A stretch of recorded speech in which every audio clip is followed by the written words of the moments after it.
தான் first time. ஏன் கூட்டம் தெரியுமா உங்களுக்கு?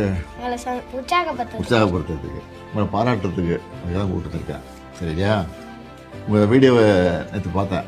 படிங்க படிங்கன்னு சொல்கிறீங்க. நான் வந்து அது அடிக்கடி எல்லா கூட்டத்துலேயும் ஸ்கூல் ஃபங்க்ஷன்லாம் இருக்குல்ல, கல்வித்துறை சம்மந்தமாக மாணவர்களுக்கு பேசும்போதெல்லாம் படிங்க படிங்கன்னு சொல்லுவேன். அதை வந்து இந்த வயசில் நீங்கள் சொல்கிறீங்க, அதனால தான் உங்களை கூப்பிட்டுருக்க மெயினாக. அது எப்படி அதை சொன்னீங்க? அதை எதுக்காக அதை சொன்னீங்க? அதை படிங்க படிங்க பிள்ளைங்களுக்கு. அம்மாவுக்கு வந்து நான் கலெக்டர் ஆகணும்னு ஆசை. அதனால நல்லா படிக்கணும். நான் மட்டும் இல்லை, எல்லாரும் இந்த உலகத்தில் இருக்க எல்லாரும் படிக்கணும். படித்து நல்லா பெரிய ஆளாக ஒரு இடத்துல வந்து உட்காரணும். அவர் பேச மாட்டேங்கிறாரு, பேசுவீங்க நீங்கள்? பேசுங்க, நீங்களும் சொல்லுங்கள். எந்த ஸ்கூலில் படிக்கிறீங்க நீங்கள்? நாங்கள் நெல்லித்தப்புன்னு ஒரு ஸ்கூலில் படிக்கிறோம். ஒரே ஸ்கூல் தான்.